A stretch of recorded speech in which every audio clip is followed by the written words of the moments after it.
Well, hello and welcome to I Love Gay today.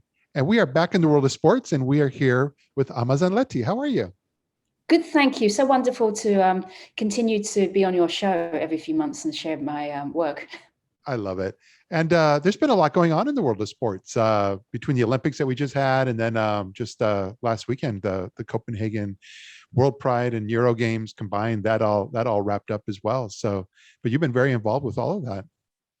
I have. I mean, when we look at the Tokyo Olympics, we've never had so many LGBTQ athletes. It's the most out of any Olympics. It's 185 out athletes. But then, when we look at being Asian and LGBTQ in sports, there are only two out Asian athletes and they came from Asia. So, there's still so much work to be done when so many Western countries have equality, but not one sent an Asian athlete that was out to the Olympics in Tokyo.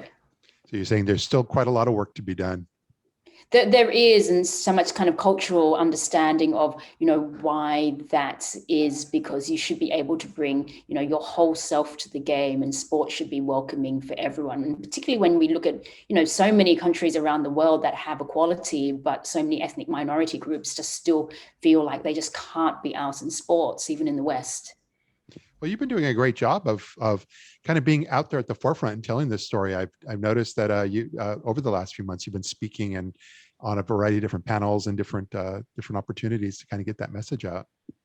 I think it's always very important, because I remember when I was a kid, I never saw an Asian or an Asian LGBTQ person in the media, and no one in sports. And I know the power of storytelling, and it's a revolutionary act when you hear your own story for the first time and you see your possibility reflected back. And I was the ambassador for the Copenhagen festival, and for the first time they had an ambassador track with Asian athletes and Asian LGBTQ and advocates. So we had different conversations, particularly around being Asian and LGBTQ, being Asian and LGBTQ in sports, because we've never had these conversations, and then particularly across Europe, you just don't hear around conversation around LGBTQ athletes in sports.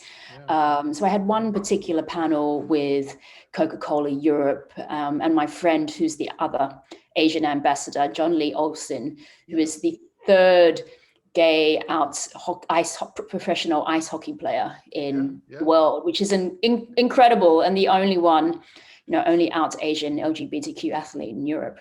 Yeah.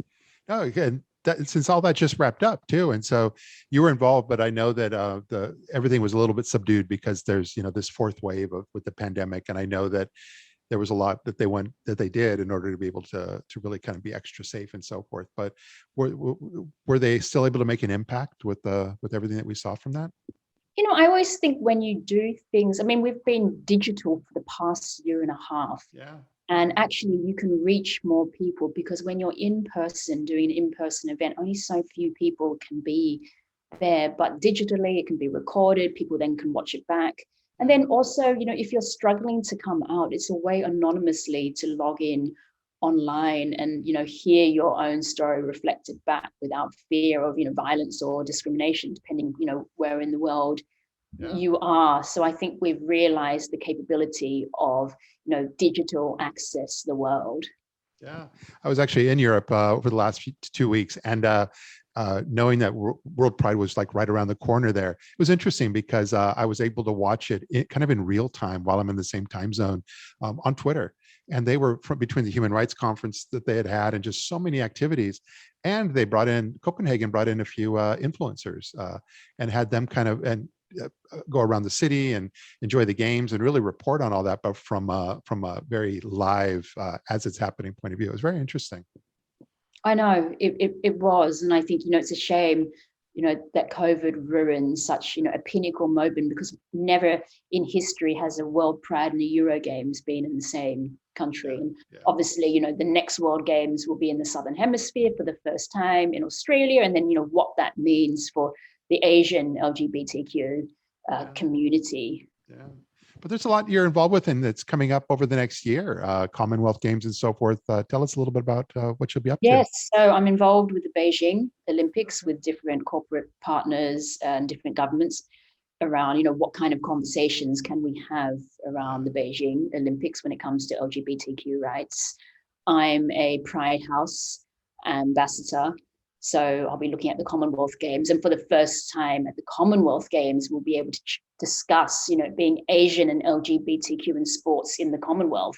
Yeah. And then I'm a Federation Gay Games ambassador. So for the first time in Asia, we have the Hong Kong Gay Games coming up in summer. So, you know, that's really exciting. And I'm also looking at Qatar World Cup as well towards the end of the year. I mean, it's such a big year, 2022. And I think we have to look at what we've built on in 2021 with so many out athletes and think of, you know, can we double that? Can we triple that? How do we continue to make sports welcoming for everyone? So, you know, next time if we have 200 LGBTQ athletes, you know, we have not only 2 Asian LGBTQ athletes. I'd like to see, you know, a huge rise in that number. Yeah, I love the work you're doing, and I very much look forward to. I just happen to know that between now and the next time we get together, that I'll be able to stay on top of everything you're doing because you're so good at sharing it and posting on Twitter and getting the videos out there. So I look forward to all that with you. Thank you for always having me where I can share my work and amplify the Asian LGBTQ voice. Absolutely. Well, thanks again for being here. Great seeing you.